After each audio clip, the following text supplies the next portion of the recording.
There's a quiet group of people walking around with full schedules, tired eyes, and a mind that never really shuts off. They look fine on the outside. They're working, paying bills, showing up to family dinners. But mentally, they're being pulled in two directions at the same time, like a human tug of war. They're not stuck in the past, and they're not fully living for themselves either. They're caught in the middle. And that middle has a name: the sandwich generation. This is the psychology of people who are simultaneously taking care of their children and their aging parents. Two generations leaning on one nervous system, and no pause button. The first thing you need to understand is this: the sandwich generation lives in a constant state of invisible pressure. Psychologically, pressure is hardest when it's chronic, when it never really ends. Research on stress shows that long-term responsibility without recovery time keeps the brain in survival mode.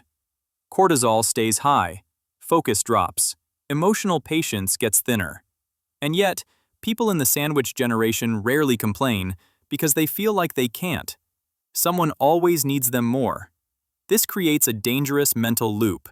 If I stop, everything collapses. So they don't stop. They just endure. The second key point is emotional role confusion. Think about it. At work, you're expected to be competent. With your kids, you're the protector. With your parents, you're slowly becoming the decision maker. Your brain is switching roles all day long: leader, caregiver, provider, emotional support. Psychology calls this role strain, and it's exhausting because each role demands a different version of you. One minute you're explaining homework, the next you're explaining medical insurance. Same day, same brain, no reset. It's like running 25 browser tabs in your head and wondering why everything feels slow.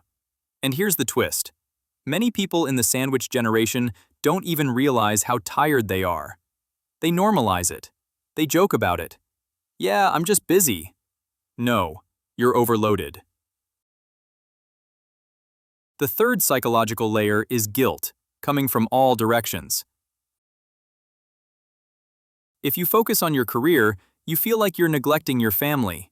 If you focus on your parents, you feel like you're failing your kids. If you finally take time for yourself, guilt shows up like, wow, must be nice. This guilt isn't random. Studies on caregiving psychology show that people who care for multiple dependents often develop hyper-responsibility. They feel accountable not just for actions, but for outcomes. Everyone's happiness feels like their job. And let's be honest, no one can win that game. The fourth point is identity erosion. When your life revolves around other people's needs, your own desires slowly go quiet. Hobbies disappear. Dreams get postponed. Rest feels unproductive. You stop asking, "What do I want?" and start asking, "What needs to be handled next?" Over time, this creates emotional numbness. Not sadness, just flatness. Psychologically, it's the brain conserving energy. When everything demands you, your mind stops reacting deeply to protect itself. And finally, here's something rarely talked about. The sandwich generation is mentally strong, but emotionally unsupported. They're problem solvers, planners, the responsible one. So people assume they're fine. But strength doesn't cancel stress. It just hides it better.